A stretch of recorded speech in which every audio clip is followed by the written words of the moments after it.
ये देखो, ये तब की फोटो है जब हम जयपुर घूमने गए थे। और ये तब की है जब हम केरल घूमने गए थे।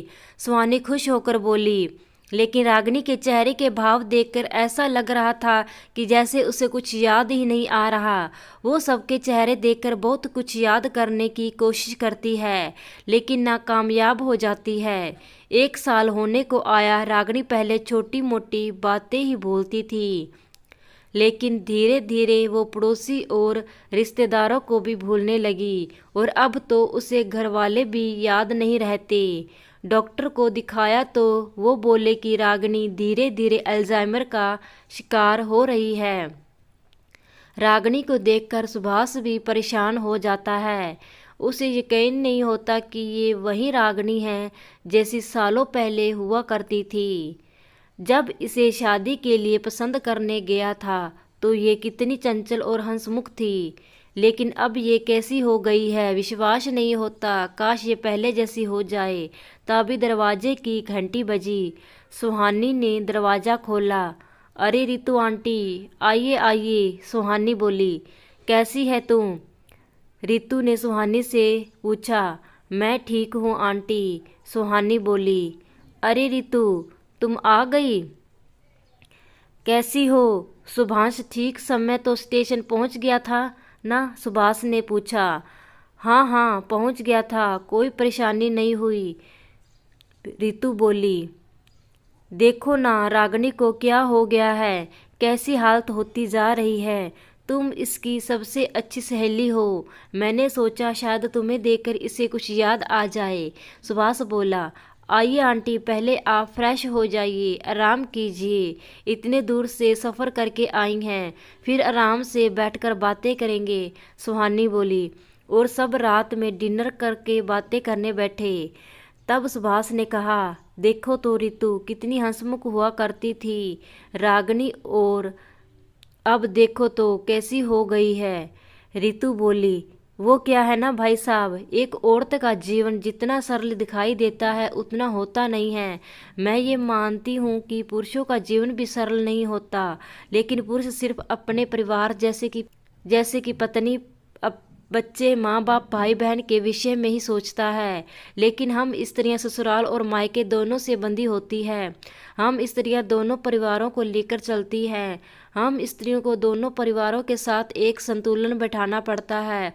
और इस आपाधापी में कभी कभी हम अपने स्वास्थ्य से भी हाथ धो बैठते हैं, क्योंकि हम तो सबका ख्याल रखते हैं, लेकिन हमारा ख्याल अगर हम समय न रखें तो घर का कोई भी सदस्य नहीं रखता है। आपको पता है, जब रागिनी को लगने लगा था कि वो कई चीज़ें भूलने लगी है, तो इस फ़ोन के ज़माने में उसने मुझे चिट्ठी लिखी थी। उसने कहा कि वो फ़ोन में सारी बातें नहीं कह सकती, इसलिए चिट्ठी लिख रही हूँ। और उसने जो चिट्ठी में लिखा था वो शायद हर औरत के ऊपर गुजरता है। कुछ सहन कर लेती है और कुछ सहन नहीं कर पाती। कुछ अपना ध्यान हटाने के लिए कहीं शॉपिंग, कहीं किट्टी पार्टी, कहीं कोई क्लब ज्वाइन कर लेती है, लेकिन रागिनी जैसी औरतों जो घर से बाहर नहीं निकलती वो उदासीन हो जाती है, क्योंकि धीरे धीरे उनके ज़िंदगी के रंग उड़ने लगते हैं और वो इतनी उदासीन हो जाती है कि अपनी ज़िंदगी से कई चीज़ों को वो हटाना चाहती है, जिसे वो भूल जाना ही बेहतर समझती है। वो कहते हैं ना कि जैसा इंसान सोचता है वैसा बन जाता है। ये तो मनोवैज्ञानिक भी कहता है कि हमारी इच्छा शक्ति ही हमें आगे बढ़ने के लिए प्रेरित करती है, लेकिन अगर इच्छा शक्ति ही मर जाए तो वह इंसान जिंदा कहाँ रहा। और यही हुआ है रागिनी के साथ। किसी ने भी उसे समझने की कोशिश नहीं की।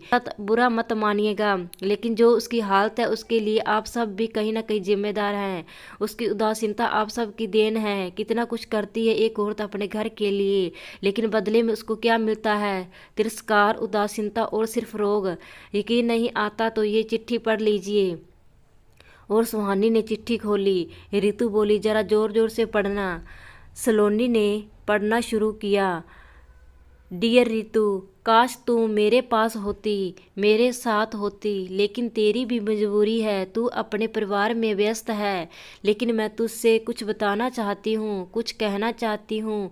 मैं ज़िंदगी के ऐसे पड़ाव पर आ पहुँची हूँ कि अब मुझे लगने लगा है कि जैसे मेरे परिवार को मेरी ज़रूरत ही नहीं है।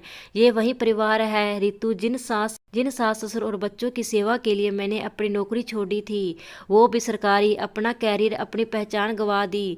मुझे लगा था कि क्योंकि ये मेरे अपने हैं, मुझसे प्यार करते हैं, मेरी चिंता करते हैं, इन्हें मेरी ज़रूरत है, लेकिन अब लगता है कि इन सबको मेरी ज़रूरत ही नहीं है। सास ससुर के प्रति मैं अपना कर्तव्य निभाने में कभी पीछे नहीं हटी। तूने तो देखा ही है कि जी जान से मैंने इनकी मरते दम तक सेवा की। अब बच्चे भी बड़े हो गए हैं। सुभाष अपने इंजीनियर कॉलेज पहुंचकर रम गया। माँ की खबर ही नहीं रहती उसे। मैं ही फ़ोन करूँ तो करूँ और कोई ना कोई बहाना बनाकर जल्दी से फ़ोन रख देगा। और सुहानी अपना फैशन डिजाइनिंग का कोर्स करके अपनी ही दुनिया में मस्त है। उसे तो दुनिया की माँ स्मार्ट और सुंदर दिखती है, मैं तो फूहड़। और रही बात सुभाष की, तो मोनोपोज के बाद उन्हें भी मुझसे कोई रुचि नहीं है।